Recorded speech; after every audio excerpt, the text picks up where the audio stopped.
So hi, I'm Brian Fairbrother, I'm the handicap chairman at Denton, and together with the comps chairman, Steve Glenwright, we run the competitions.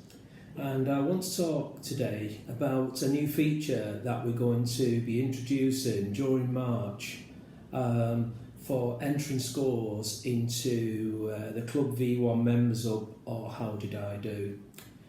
So what we need to do first of all is look at what we do at the moment, and currently we have a scorecard, and then when we finish the competitions we enter our own score into the app, and that has so far complied to what the R&A want us to do. We don't use paper scorecards at Denton apart from for reference purposes.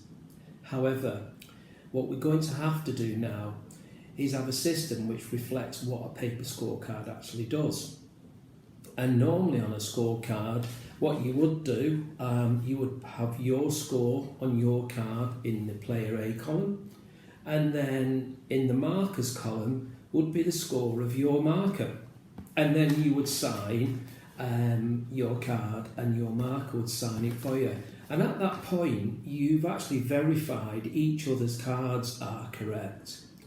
Well, this is what you're going to now have to do in the app we use. And when we switch this feature on, you'll find that you will now be entering, as well as your own score in the app, you will select a marker, like you do at present, and then you will enter your score. But at the same time, you'll enter your playing partner's scores as well. So you've got two scores in the display.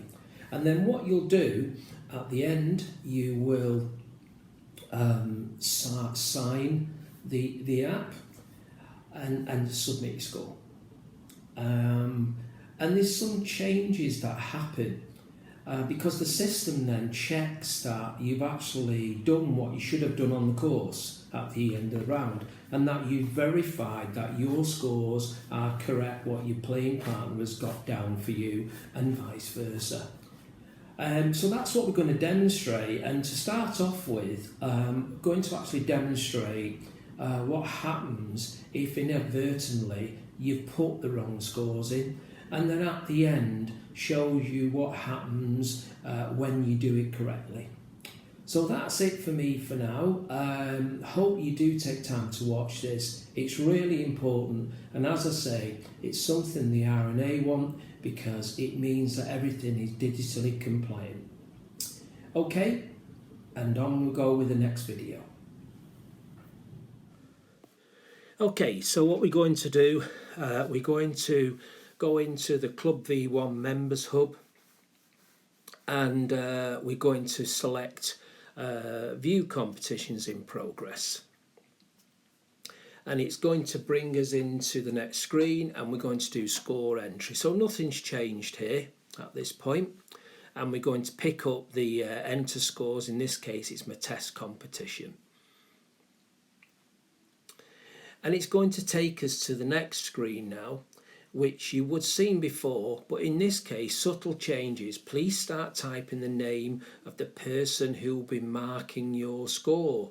So if there's 4 of you on the tee, you'll obviously swap between you, and you'll not only have them marking your score, but you'll be marking their score. In this case though, there's only 3 of us on the tee, so I'm taking Wendy Pollitt. So Wendy is going to be marking my score, and I'm going to sit next. It's now come up with a second screen, and it's asking in this case is whose score am I marking for? Now if it is Wendy, I put Wendy in again, but in this case it's actually Graham. I'm actually marking for Graham Pollitt, so I'm putting Graham Pollitt's name actually into the box. And this is one of the fundamental differences, where previously you only entered this box once, that now you're doing it twice. So we're going to go ahead and we're going to type in Graham's name, and then I'm going to select Graham, and I'm going to do next. And now I'm going to start to enter the scores. And obviously for ease and quickness, I'm going to just put gross scores in for us both all the way through. But I know that towards the end of the demonstration, I'm going to deliberately put the wrong scores in for myself to show what happens when you actually make an error. The other important thing to do is that in the box, you'll see that the system will default to the scorecard for the particular player, in which case me. But when you're actually playing some holes, especially at Denton, whereby the number 8 hole is a par 3 for men, but it's a par 4 for ladies. So always check that you're not just assuming that, oh, I made par on there and enter there, because in fact, like I say, for a lady, the 8th is a par 4.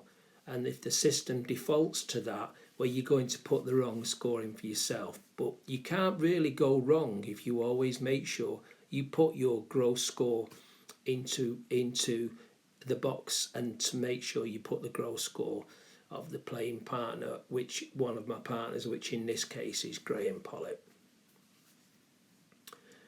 And so what we're going to do is going to continue just working our way through the scorecard. And we're going to press next when we come to the front 9, and we've obviously checked it, playing partners, like most people do when they get to the 10th tee, and going to just keep inputting the scores.